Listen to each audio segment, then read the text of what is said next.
देवरिया जिले के रुद्रपुर कोतवाली क्षेत्रीय फतेहपुर ग्राम पंचायत के लेहरा टोले के सत्य प्रकाश दुबे के परिवार के गांव के ही अभयपुर टोले के रहने वाले पूर्व जिला पंचायत सदस्य प्रेमचंद यादव के परिवार से भूमि विवाद को लेकर काफी दिनों से रंजिश चल रही थी। इसी भूमि विवाद के मामले को लेकर 2 अक्टूबर की सुबह प्रेमचंद यादव और सत्य प्रकाश दुबे के परिवार आमने सामने हो गए। घटना में प्रेमचंद की मौत हो गई, जिसके बाद दर्जनों लोगों ने लाठी डंडा और बंदूक लेकर सत्य प्रकाश दुबे के घर पर हमला बोल दिया। इस घटना में सत्य प्रकाश दुबे की पत्नी सहित 5 अन्य की हत्या कर दी गई। विवाद में प्रेमचंद यादव की भी हत्या हुई।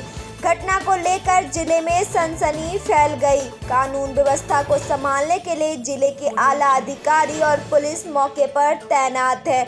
वहीं देवरिया हत्याकांड मामले में किसने क्या कहा, आइए सुनते हैं। कोतवाली क्षेत्र के फतेहपुर गांव में क्या वारदात हुई है, क्या जानकारी है, जी बताएं। देखिए, सुबह लमसम 8 बजे के आसपास हम लोग को सूचना मिली कि देवरिया के रुद्रपुर तहसील के फतेहपुर गांव के एक लेहड़ा टोले में एक वारदात घटित हुई है, जिसमें बताया ये गया कि एक पक्ष के एक आदमी का तुरंत डेथ हुई थी और बाकी 6 लोग पुलिस को अनकॉन्शियस स्टेज में मिले थे। तो जिनको हम लोग ने देवरिया मेडिकल कॉलेज में रेफ़र किया, तो वहाँ डॉक्टर ने जब उनका एग्जामिनेशन किया तो उसमें शायद 5 लोगों की डेथ बताई जा रही है। और मैटर जो ये बताया जा रहा है शायद एक पुरानी रंजिश को लेके है। तो एक पुराना ज़मीनी विवाद था जिसमें सत्य प्रकाश दुबे के भाई थे साधु दुबे। उन्होंने अपने हिस्से की पूरी ज़मीन जो है प्रेम यादव जी को बेची थी और प्रेम यादव जी उस ज़मीन पर काबिज थे, जिसका मैटर लमसम आज से 7-8 साल पहले सॉर्ट आउट हो चुका था। और चूँकि इसमें अटैक पर डेथ हुई है, बाद में एक रिटेलिएशन हुआ, उस रिटेलिएशन में बाकी घटना बताई जा रही है। अभी एग्जैक्ट कुछ भी कह पाना थोड़ा सा मुश्किल है। हम लोग उसकी जांच पड़ताल कर रहे हैं और जैसे ही हम लोग को फर्दर इन्फॉर्मेशन मिलेगी हम लोग कोई गिरफ्तारी वगैरह भी हुई है? अभी हम लोगों ने एक पक्ष से एक गिरफ्तारी की है और बाकी के लिए हम लोग प्रयास करते हैं। ठीक, धन्यवाद। देखिए, सबसे पहले तो हम दुख व्यक्त करेंगे। ये बड़ा दुर्भाग्यपूर्ण है जो घटना हुई है, दोनों परिवार के लिए मैं समझता हूँ कि बड़ा दुर्भाग्यपूर्ण है। दूसरी बात हम ये कहना चाहेंगे कि इस सरकार में, भारतीय जनता पार्टी की सरकार में, चाहे तहसील हो चाहे कलेक्ट्रेट हो, अगर समय तरीके से अगर सबको अगर न्याय मिलता ज़मीनी विवाद में, तो ये दुर्भाग्यपूर्ण घटना नहीं होती। दूसरी बात मैं कहना चाहूँगा कि आज पूरा प्रदेश का जो भी पुलिस व्यवस्था है, ये पुलिस व्यवस्था पूरी ध्वस्त हो चुकी है। लॉ एंड ऑर्डर ख़त्म हो चुका है सरकार की। और जो इससे आगे है, मैं तो ये कहूँगा, चाहे जो भी मृतक है सबको सरकार की तरफ से उनको मुआवजा दिया जाए। उस परिवार के लिए और इस क्षेत्र की जनता से भी अपील करेंगे कि ऐसी घटना होनी नहीं चाहिए। दुर्भाग्य इस रुद्रपुर विधानसभा क्षेत्र का कि आज तक कभी ऐसा नरसंहार नहीं हुआ था। इसलिए हमारी तरफ से पूरी हमारी जो जनता है उससे भी कहेंगे थोड़ा धैर्य रखें और प्रशासन से भी कहेंगे इसमें किसी भी प्रकार का राजनीतिक प्रतिक्रियाएं नहीं होनी चाहिए। दोनों पक्ष की संवेदनाएं रहनी चाहिए। दोनों पक्ष के जो महिलाएं हैं चाहे पुरुष हैं, घटना तो दोनों तरफ से क्षति हुआ है ना, इसलिए दोनों पक्ष को देखते हुए और अब मैं समझता हूँ गुण दोष के आधार पर न्याय मिलना चाहिए, बदले की भावना से कोई कार्रवाई ना हो। देखिए, सत्य प्रकाश दुबे के बेटे देवेश दुबे का बड़ा बयान सामने आया था, जिसमें उन्होंने कहा दोषियों का एनकाउंटर किया जाए। मैं कुछ कह नहीं सकता। आप लोगों से अनुरोध है कि पूर्ण कार्रवाई की जाए। इसको जितना भी संपत्ति है इसको भी पूर्ण जानकारी किया जाए और प्रशासन की तरफ से कार्रवाई की जाए। मैं अपने आप को आज नहीं रोक पा रहा हूँ। इस हालत में बहुत दुखी हूँ। हमारे कोई प्रशासन के अलावा कोई साथ नहीं दिया है और योगी जी से यही अनुरोध है मेरा, और उनसे भी अन्य लोग अधिकारी हैं यहाँ तक कि उनके पास भी ये बात पहुँचना चाहिए। क्या चाहते हो बताओ? मैं कुछ कह नहीं सकता हूँ। मैं अपने बाप को नहीं रोक पा रहा हूँ। मेरे पास क्या कार्रवाई चाहते हो? क्या कार्रवाई? या तो उनको इनकाउंटर कर दिया जाए जो हमारे परिवार को खत्म किए हैं, और उनकी मकान भी ढहवाया जाए।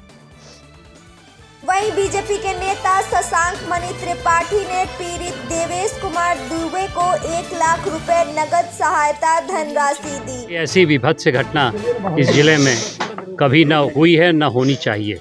मैं चाहता हूं कि इस परिवार का पूरा समाज समर्थन करे। हम लोग जुट के खड़े हुए हैं मैंने भी 1 लाख की राशि को उनका अनुदान दिया है।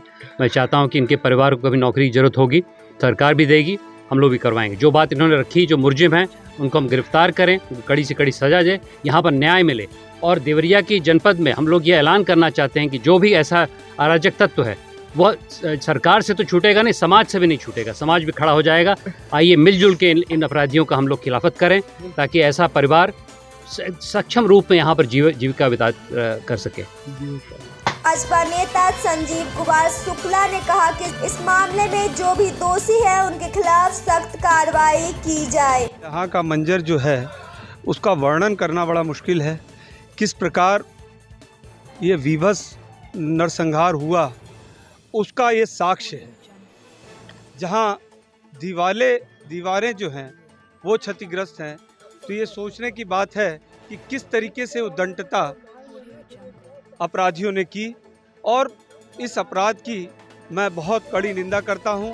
साथ ही प्रशासन से मांग करता हूं कि जो नैतिक है, जो न्यायिक है, वो कार्य तो पूज्य योगी आदित्यनाथ जी की सरकार में होंगे ही। जैसे कि उसके भवन जो कि सरकारी ज़मीन में बना है उसका ध्वस्तीकरण, जो उसने भूमि का अतिक्रमण कर रखा है वो अतिक्रमण मुक्त होगा। लेकिन साथ ही मैं ये सरकार से मांग करता हूँ कि पीड़ित परिवार को उचित मुआवजा दिया जाए तथा उनको सरकारी नौकरी दी जाए।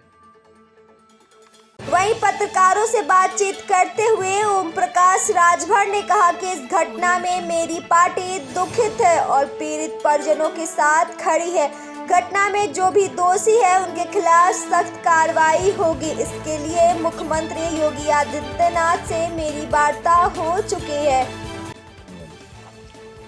देखिए, हमारी पार्टी जो प्रयास हम लोगों का है कि क्योंकि मैं भी परसों माननीय मुख्यमंत्री से मिला था, मैंने समय मांगा तो हमने वो समय दिया, मैं मिला तो चर्चा होने लगी, जो कि बड़ी घटना है।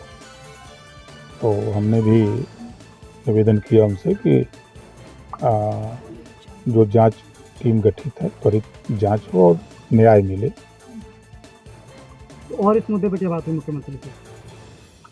और बहुत सी बातें अब सबके सामने नहीं बताई जा सकती। फास्ट ट्रैक कोर्ट की बात कर रही है कि पूरे मामले को फास्ट ट्रैक में देखा जाए, तो कहाँ तक सही है? देखिए, जल्दी न्याय के लिए तो फास्ट ट्रैक कोर्ट जाना पड़ेगा।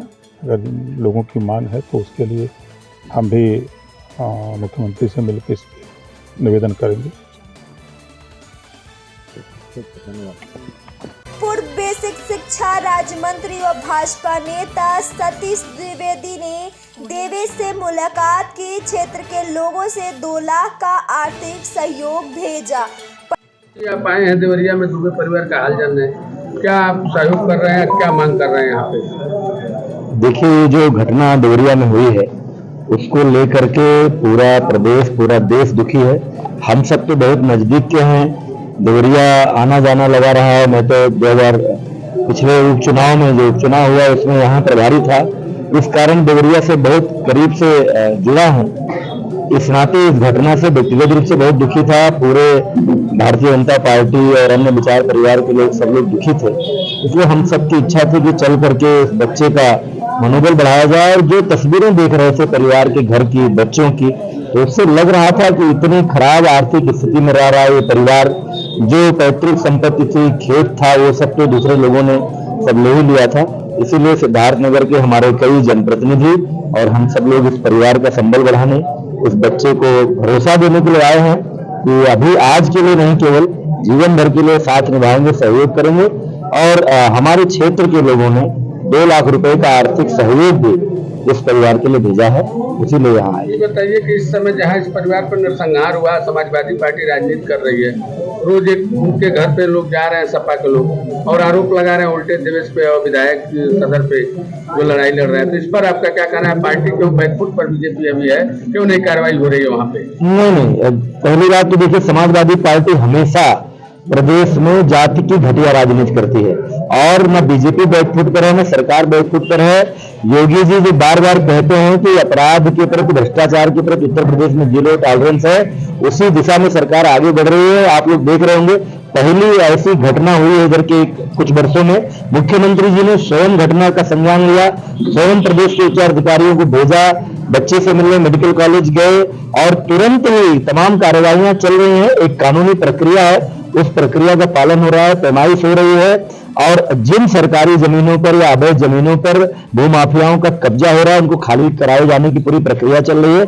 पूरी सरकार पीड़ित परिवार के साथ खड़ी है, पूरी भाजपा पीड़ित परिवार के साथ खड़ी है, हम सब खड़े हैं और मैं आपको विश्वास दिलाता हूं कि निश्चित रूप से योगी सरकार पूरे इस मामले में दूध का दूध और पानी का पानी करेगी और किसी भी भूमाफिया और अपराधी को बख्शा नहीं जाएगा। कार्रवाई की क्या मांग कर रहे हैं? आगे कार्रवाई कुछ रुकी हुई है? नहीं, और होगी क्या? कार्रवाई की प्रक्रिया चल रही है। हम सब लोग पूरे हम जितने कार्यकर्ता सारे लोग अनुरोध कर रहे हैं और माननीय मुख्यमंत्री जी हम सब लोगों की भावना से परिचित हैं, वो स्वयं इस क्षेत्र के रहने वाले हैं, सब चीजें जानते हैं, इसलिए मांग नहीं कर रहा हूं। मैं चेतावनी देना चाह रहा हूं कि कोई कितना भी बड़ा माफिया क्यों ना हो, योगी सरकार में वो बचेगा नहीं, वो जानते।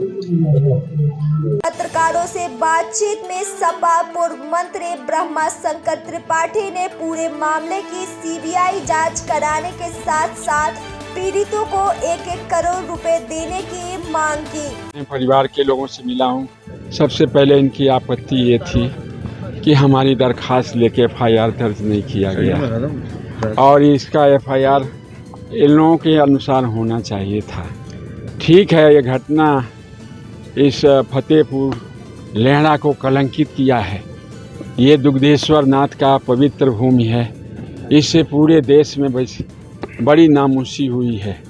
मैं इतना ही कहूँगा कि इस परिवार की सुरक्षा किया जाए और जो बुलडोजर की राजनीति हो रही है उसको बंद किया जाए। इसमें आपसी वैमनस्यता बढ़ेगी और मैं दोनों पक्ष के लोगों से यही हाथ जोड़ के प्रार्थना करूँगा कि इस देवभूमि देवरिया जहाँ पर सर्वे भवन्तु सुखना की बात किया है उसको कलंकित न किया जाए और सामाजिक समरसता बनाई रखी जाए। क्या मांगे हैं पीड़ित परिवार के लिए? हम लोगों के तरफ से डेलीगेशन के तरफ से ये मांग है कि CBI जांच हो और प्रत्येक मृतक को 1-1 करोड़ रुपया मुआवजा दिया जाए और जो अधिकारी कर्मचारी दोषी हैं उनके खिलाफ मुकदमा दर्ज करके ट्रायल किया जाए ताकि एक संदेश पूरे प्रदेश देश में जाए कि इस तरह की लापरवाही की वजह से इतनी हत्याएं हो गई। ये इस निंदा मैं इसका करता हूँ। दोषी मैं संजोग है, ये सब कुछ पूर्व नियोजित था। लगता था जैसे कि नहीं तो प्रेमचंद अकेले नहीं गए होते। अगर कहीं सतर्कता रहती तो अकेले नहीं जाते, वो गए। कैसे घटना हुई है तो जांच का विषय है, कैसे उनकी हत्या हो गई और हत्या होने के बाद जो उनके परिजन हों, उनके शुभेच्छु हों, आवेश में आए और इतनी बड़ी घटना हो गई 5-5 लोगों की। ये मैं यही कहूँगा कि ये घटना इस देवभूमि को कलंकित किया है। आगे न कुछ ऐसा किया जाए, राजनीति इस पर न किया जाए, बल्कि मानवीय आधार रखा जाए, मानवीय संवेदना रखी जाए ताकि।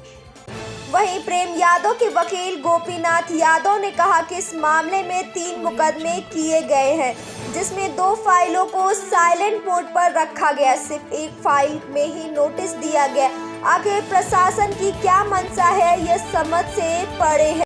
काफ़ी देर तक कोर्ट बंद था, कुछ देर बाद लोग आए हैं, कब क्या कहेंगे, कब कोर्ट कैसे खुला है, क्या है पूरा मामला बताइए। देखिए, तहसीलदार साहब को फ़ोन गया कि मामला अर्जेंट है, तो उन्होंने फ़ोन के बाद यहाँ पर आए और न्यायालय को जो है चालू किया, जिसमें राम भवन की 3 फाइलें हैं।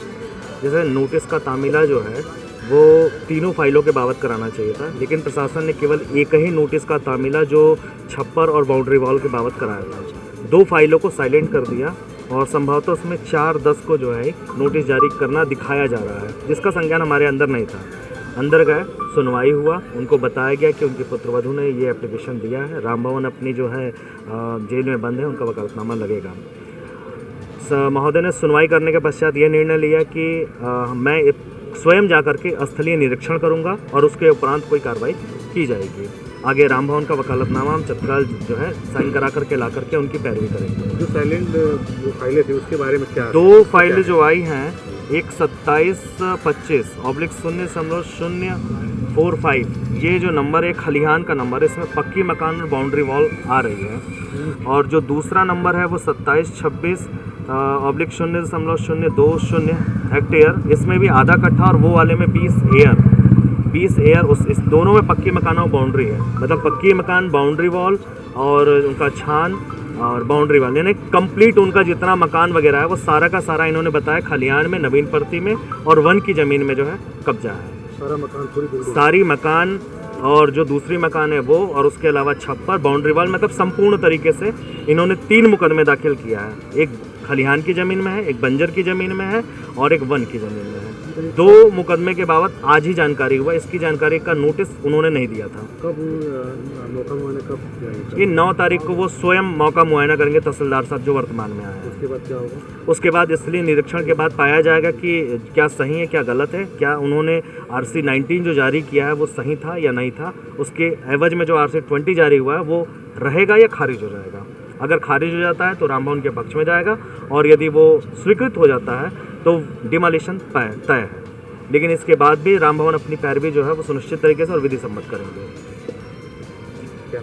देवरिया हत्याकांड मामले में प्रेम यादव के वकील का आरोप, प्रशासन मनमानी ढंग से करा रहा है पैमाई, सिवान के सीमांकन से होनी चाहिए। आप उसमें रुकिए मत, हम कहे हमारा काम था आपको नियम बताना।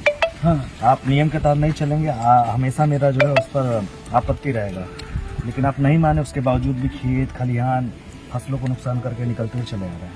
मना करने के बावजूद चल रहा है तो चल रहा है, प्रशासन को जो करना है नहीं। तो प्रशासन करने का मतलब कि आपके मतलब इस नाते से आप संतुष्ट? मैं नहीं हूँ, एकदम नहीं संतुष्ट नहीं है, बिल्कुल नहीं। शुरू से लेकर अब तक मैं इस नाते संतुष्ट नहीं हूँ। ये मनमाना चल रहा है, क्यों? प्रशासन के दबाव में। अच्छा कानून साहब, तो देखिए आपके सामने ये हमारे वकील हैं और इन लोगों को हम लोगों ने लगाया है कि भाई नापी सही हो और सही संतुष्टि हो जाएगी। हमारे वकील हैं, अब हम तो बहुत नहीं जानते इसके बारे में। कानपुर साहब जाने के, ये जाने के, लेखपाल साहब पता नहीं कहाँ है। ये खड़ी फसल से नापी चली जाए नहीं, ये तो देखिए हम गए थे 1.5 किलोमीटर तक गए थे उधर सिवाना में, जब पत्थर नहीं मिला तो फिर पूना किनारे गए लोग, फिर हम लोग आए उधर से, कहीं पत्थर नहीं मिला है। और उसके बाद से जो नापी होगी तो वो सीधे पत्थर से नापी होगी या कोई एक ऊँट पकड़ के, और सीमा घोतक चिन्ह बने हुए हैं, वहीं से नापी होना है। ये स्पष्ट रूप से जो है कानून व्यवस्था देती है। कानून स्पष्ट कहता है कि अगर सीमा घोतक चिन्हों से नापी नहीं होती है तो वो पैमाइश नहीं मानी जाएगी, किसी प्रकार का सर्वेक्षण जो है नहीं माना जाएगा। और ये बताया गया है सेक्शन 20 के अंदर में, धारा 20 के अंदर बताया गया कि सीमा का निर्धारण और सीमांकन कैसे होना है। नहीं मान रहे हैं, मनमानी तरीके से कर रहे हैं। नहीं मान रहे हैं, आपके सामने दिख रहा है ना, ये तो खड़ी फसल के अंदर नापी चल रही है। सामने देखिए, खड़ी फसल में नापी हो रही है। ये फसलों का नुकसान, इसमें तत्काल जो है स्पष्ट पता चलता है कि ये सरकार की मंशा चौड़ दिखाई दे रही है। और खड़ी फसल की नापी जो है बिल्कुल वैलिड नहीं होती है, और सीमा घोतक चिन्हों से इसका नापी बिल्कुल नहीं होता है, जिसका हम लोग विरोध करते हैं। और आगे भी जो है कानूनी रूप से इसकी आपत्ति पत्र न्यायालय में प्रस्तुत करेंगे। ठीक है, आप करिए, अपना न्यायिक करिए, और जो है कि हम अपने अधिकारी लोगों से फिर बात करेंगे। अपने पार्टी के ये खबर हम अपने राष्ट्रीय अध्यक्ष जी को पहुंचाएंगे, माननीय प्रदेश अध्यक्ष जी को पहुंचाएंगे। अगर जो यहाँ न्याय नहीं हुआ तो यहाँ बहुत बड़ा आंदोलन होगा। धन्यवाद। हाँ, सर नापी संतुष्ट नहीं है क्या? नापी से हम कहा संतुष्ट है, ये हमारे वकील हैं। देखिए कह गए, हम खुद गए थे, कूद गए थे और पत्थर नहीं। तो क्या न्यायालय का दरवाजा खटखटाएंगे? न्यायालय में तो हम जाएगा, हाईकोर्ट जा रहे हैं सर। ये तो नहीं, न्यायालय मुकदमा तो चल ही रहा है, नहीं हाईकोर्ट गए हैं क्या? अभी हाईकोर्ट नहीं, जो चल रहा है वो राजस्व न्यायालय में चल रहा है। जी। और वहीं से जो भी आपत्ति पत्र प्रस्तुत करना होगा विधि सम्मत रूप से हम प्रस्तुत करेंगे। जी। ये जो नापी चल रही है मनमाने तरीके से प्रशासन के दबाव में हो रहा है। वहीं पूर्व मंत्री रामभुआल निषाद और सपा जिला अध्यक्ष व्यास यादव के नेतृत्व में समाजवादी पार्टी के प्रतिनिधि मंडल ने कार्यक्रम स्थल का दौरा किया और पीड़ित के रिश्तेदारों से मिले। व पत्रकारों के एक सवाल के जवाब में सपा जिला अध्यक्ष व्यास यादव ने कहा कि इस घटना में दोनों पक्षों के लोग मारे गए हैं, जिसमें प्रशासन को दोनों तरफ देखना चाहिए। आपकी गाड़ी यहीं रोक दी गई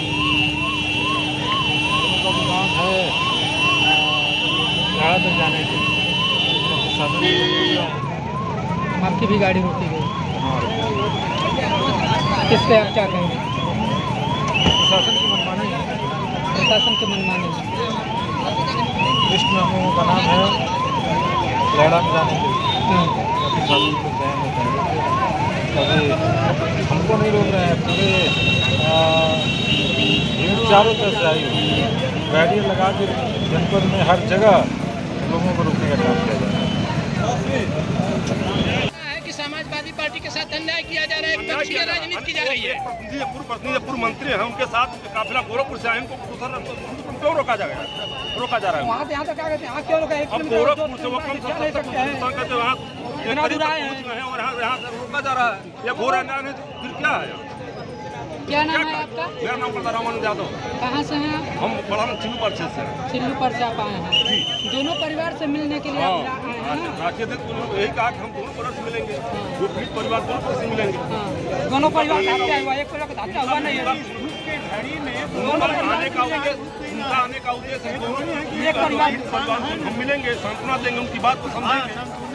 दोनों के साथ जो न्याय होगा, न्याय की बात के साथ सत्ता के सामने ऐसा घोर अन्याय नहीं होना चाहिए। बड़ी दुखद घटना है और इस दुख की घड़ी में पीड़ित परिवारों के साथ समाजवादी पार्टी है और इस पे आज हम केवल शोक संवेदना व्यक्त करने के लिए आए हैं और इस घटना से पूरा जिला जो है बहुत दुखी है। ये नहीं होना चाहिए। क्या मांग आप लोगों की है, क्या चाहते हैं, किस तरह की मांग ये है कि जो पीड़ित पक्ष के बच्चे हैं, अनाथ हो गए, तो उन बच्चों के परवरिश सरकार करे और सही न्याय करे, उचित जांच करके और सही अपराधी को चिन्हित करके यह कार्रवाई हो। अगर ऐसा नहीं होगा तो समाजवादी पार्टी इसका विरोध करेगी। जो भीड़ घटना कैसे हुआ, किस वजह से हुआ, उसके तह में जाना चाहिए और प्रशासन को इसमें हस्तक्षेप पूरी तरह से करना चाहिए कि किस वजह से विवाद हुआ, घटना की शुरुआत कैसे हुई। जो दुर्भाग्यपूर्ण है, एक पूर्व प्रधान की हत्या होती है, उसके बाद प्रतिक्रिया में कई हत्याएं हो जाती हैं, तो गुस्से में ये सब लाजिम है, लेकिन ऐसा नहीं होना चाहिए।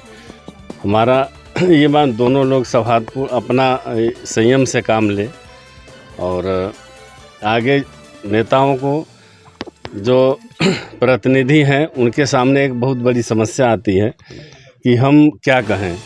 अगर हम कहें तो कहाँ दोषी होंगे, कहाँ नहीं होंगे, ये प्रश्न आता है। लेकिन दुख है दोनों घटनाओं से और इसी क्रम में हम लोग यहाँ आए हैं कि पीड़ित परिवार को सांत्वना देने के लिए उनको प्रशासन से आर्थिक सहयोग हो, हर तरह से सहयोग हो, ये हम लोगों की मांग है। घटना में समाजवादी पार्टी का क्या रुख हुआ, क्या करें? समाजवादी समाजवादी पार्टी तो जैसे देख रहे हैं अभी क्या कहे, ना आगे चल रही है न पीछे, कोई भी क्या कहेगा। दोनों तरफ हत्याएं हुई हैं और इस तरह से समाजवादी पार्टी इसमें राजनीति नहीं कर रही है और समाजवादी पार्टी दोनों लोगों से हमदर्दी कर रही है। ऐसा नहीं है कि समाजवादी यादव हैं तो हम जातिवाद करते हैं चाहिए, लेकिन हत्याएं एक हो, चाहे उधर भी हत्या हुई इधर भी हत्या हुई, ये दुर्भाग्यपूर्ण बात है। आरोपी हैं, उनके घरों की पैमाइश हो रही है, उस पर क्या कहना आपका? अब पैमाइश तो प्रशासन का काम है ना कि क्या सही है क्या गलत है। जब प्रशासन को जैसा लगेगा वैसा करेगी। वहीं फतेहपुर निर्मम हत्याकांड में फैसला आया। कोर्ट ने मृतक प्रेम यादव के घर को माना अवैध। तहसीलदार रुद्रपुर अरुण कुमार की कोर्ट ने दिया था फैसला। आज जो रुद्रपुर तहसीलदार का फैसला है वो किस तरह का फैसला रहा है और आगे क्या कार्रवाई होगी? ये फैसला जो आया है वो हमारे खिलाफ है और साथ ही साथ इसमें बहुत सारे दोष हैं। मैं उस आदेश का जो है क्रिटिसाइज नहीं कर रहा हूँ, लेकिन उसमें जितनी कमियां बताई गई उन कमियों को लेकर के हम अपील करेंगे और अपीलीय न्यायालय में उनके द्वारा जो दोषपूर्ण प्रक्रिया अपनाई गई है इसको उठाते हुए आगे अपील के अंदर जो भी जजमेंट आएगा उसका अनुपालन करेंगे और यदि कुछ होता है तो हम जुडिशरी को अपनाएंगे। इसके विरुद्ध अपील करने का आपको कितने दिन का समय मिलता है? देखिए 67 जो धारा 67 के सब +5 है उसमें ये कहता है कि 30 दिन का समय इसमें हम अपील कर सकते हैं और 30 दिनों तक लोअर कोर्ट का जो आदेश है वो अंतिम आदेश तब होगा जब 30 दिन बीत जाएंगे। मेरे पास 30 दिन का समय है, मैं अपील कर सकता हूँ, लेकिन प्रशासन की मंशा जो है वो बहुत विपरीत है और मुझे लगता है कि मुझे तत्काल जो है अपील दाखिल कर देना चाहिए और अपीलीय न्यायालय से जो रिलीफ मिलना वो प्राप्त होगा। मृतक सत्य प्रकाश दुबे का बेटा देवेश दुबे का बयान सामने आया था, जिसमें देवेश दुबे ने कहा था कि अखिलेश यादव से हम नहीं मिलेंगे। उन्हीं की सरकार में प्रेमचंद को राइफल का लाइसेंस दिया गया, जिससे मेरे पिता, माता, भाई बहन की हत्या हुई है। हमको अखिलेश यादव से भी डर लगता है। आज पूर्व मुख्यमंत्री अखिलेश यादव फतेहपुर आ रहे हैं दोनों पीड़ित पक्ष से मुलाकात करने के लिए, तो आपसे भी मुलाकात होगी?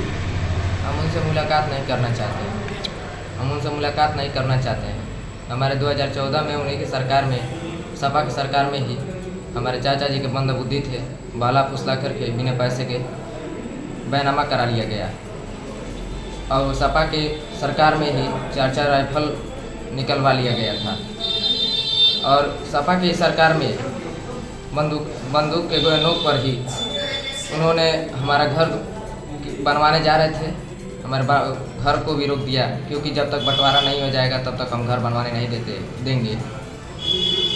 हमारे खेत हरदम कब्जा करा करके हरदम कटवाता अपना रखता था, गोली सटा करके, हथियार सटवा करके हमारे पूरे परिवार को पीड़ित थे हम लोग थे और इन स्कूल के ज़मीन में, वन विभाग के ज़मीन में अपना महल खड़ा कर दिया था।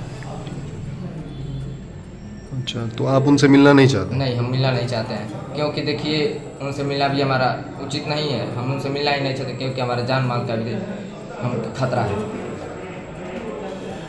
वहीं इस मौके पर अखिलेश यादव ने कहा कि भाजपा के लोग इस घटना में राजनीतिक लाभ लेना चाहते हैं। मैं बीजेपी के नेताओं से पूछना चाहता हूं कि जब विकास दुबे की गाड़ी पलटकर एनकाउंटर हुआ था तो उनके परिवार से मिलने आए थे। आप लोग इस तरह का भेदभाव फैला रहे हैं और इसका राजनीतिक लाभ लेना चाहते हैं। बीजेपी के नेता बहुत छोटे लोग हैं।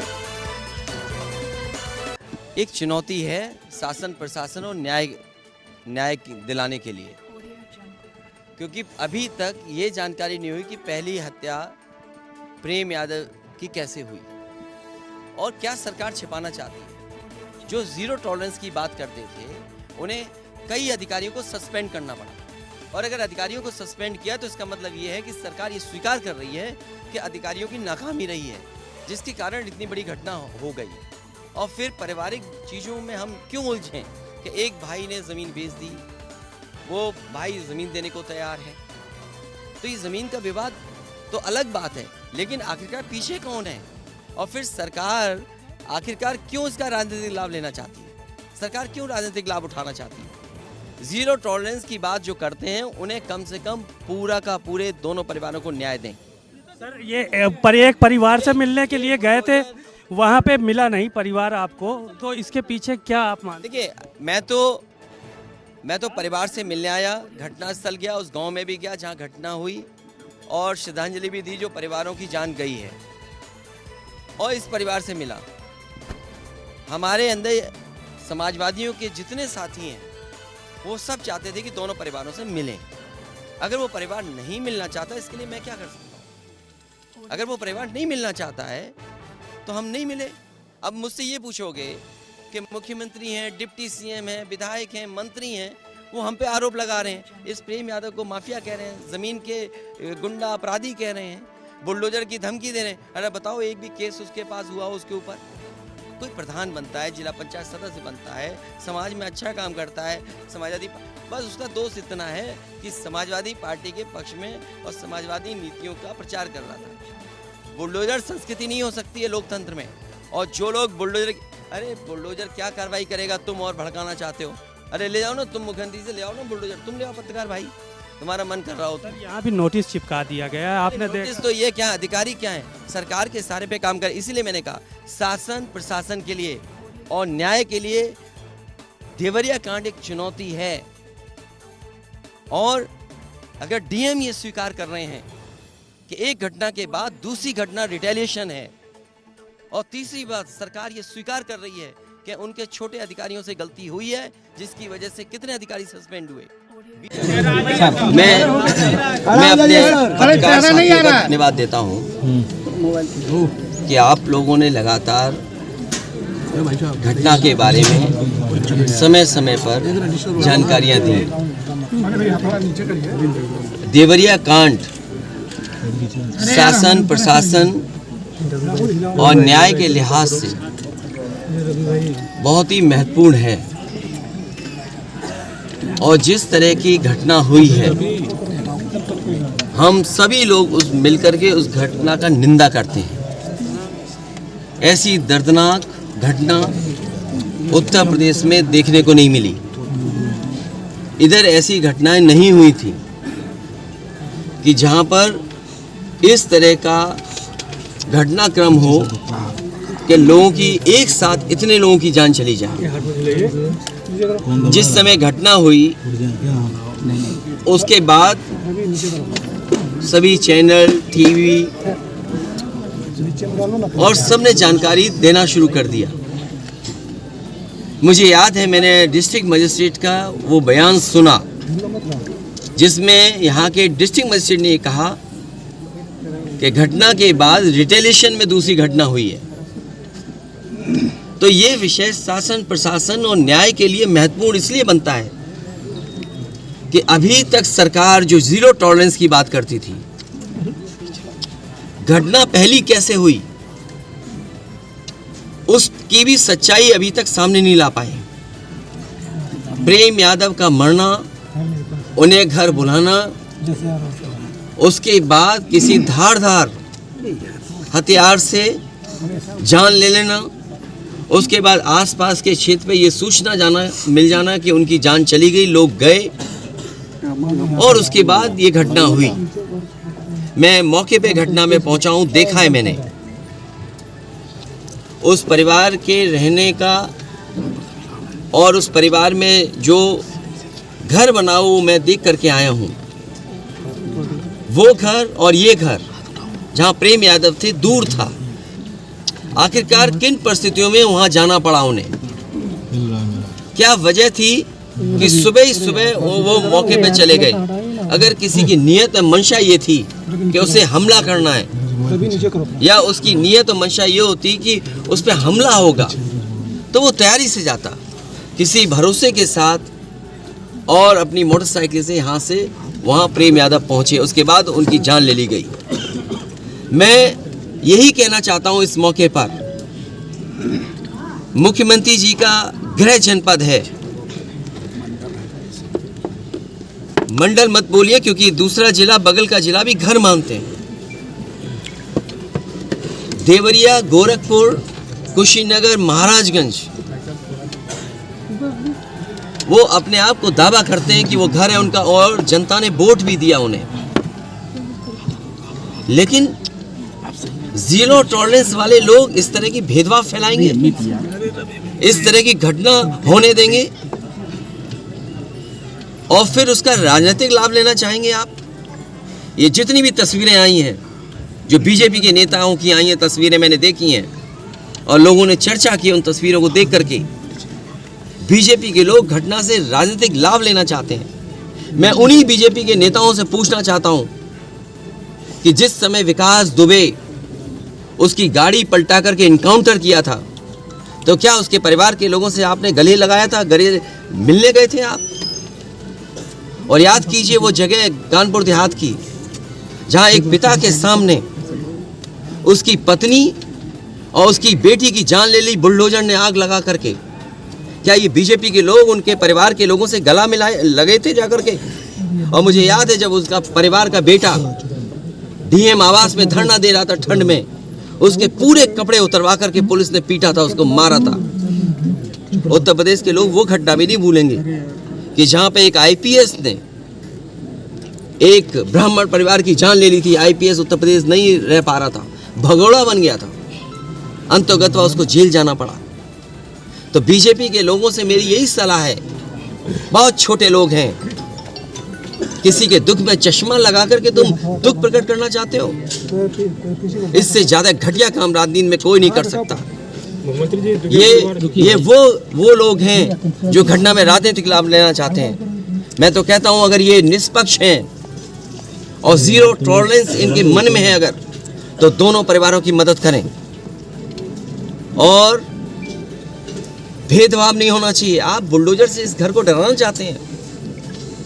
सवाल घर का गिरने का नहीं है, सवाल आपकी नीयत का है और आपने अपने फैसले में ये स्वीकार कर लिया है कि आपके अधिकारी गलत थे और गलत अधिकारियों नगर नहीं थे वो अधिकारी गलत, तो बताइए आपको 20 अधिकारियों को सस्पेंड करना पड़ा। जो अधिकारी यहाँ रह भी नहीं रहे, कभी नौकरी किए थे, आपने बड़े अधिकारी क्यों छोड़ दिए? आपने क्या उनकी जिम्मेदारी नहीं बनती?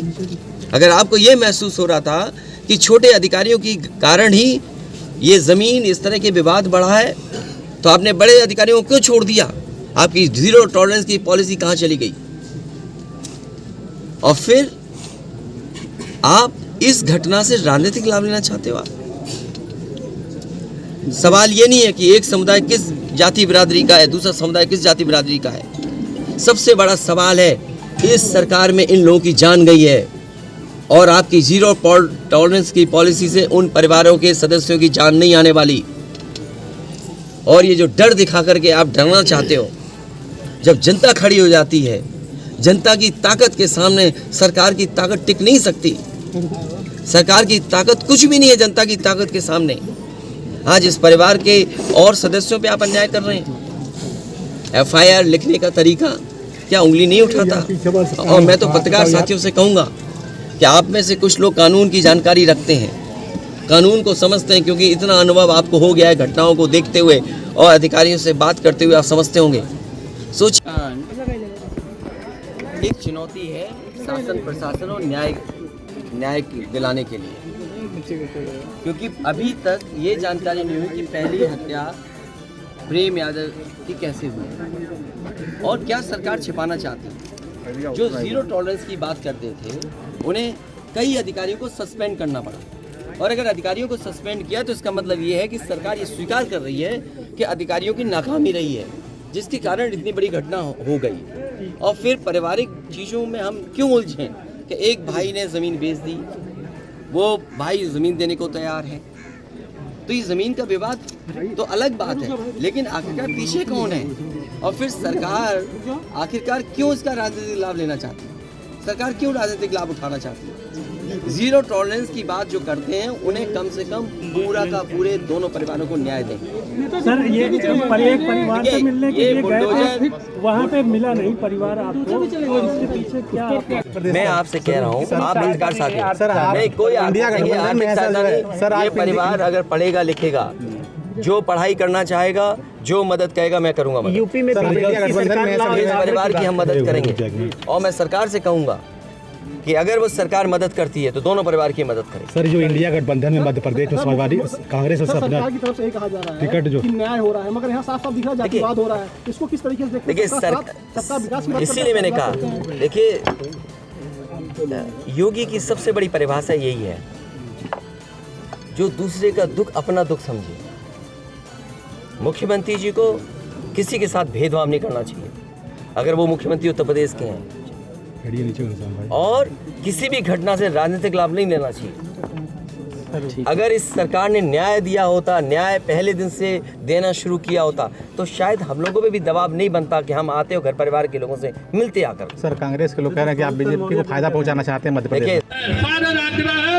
कि कृपया करके आप अपना स्थान ले लें, प्रवेश दुबे को छोड़ के जो लोग सहयोग विनायक मिश्र जी की तरफ से 11,000 का सहयोग, बहुत बहुत साधुवाद।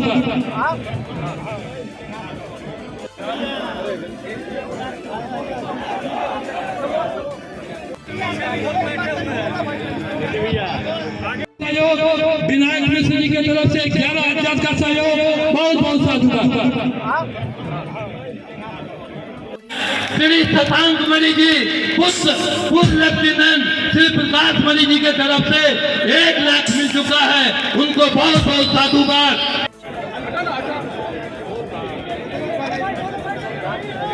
उसमें से राजू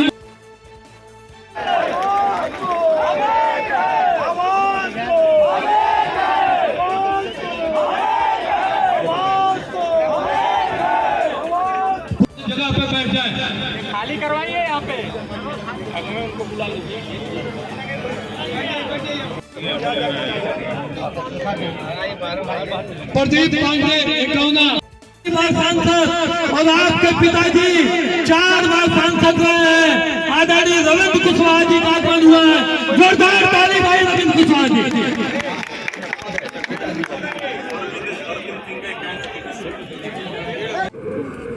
अतिक्रमण उठाने की क्या कहेंगे आप?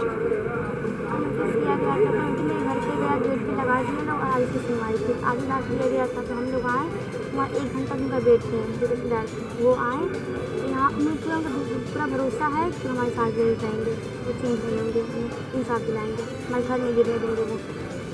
किसी से कुछ गुहार भी लगाना चाहती हैं आप आला अधिकारियों से ऊपर के लोगों से? अधिकारियों से मैं यही कहूँगी कि मेरे घर वो एक बार आए मेरे पापा का बड़ा बोझ होगा उस दिन वो आए। कब डेट मिला है?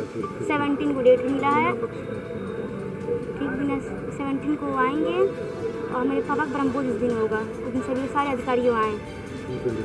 कोर्ट ने क्या तारीख दी? अगली तारीख क्या है? 9। 17 कौन आएगा? पूरे नेता लोग हमारे घर आए। 17 को क्या है आपके? ब्रह्मभोज।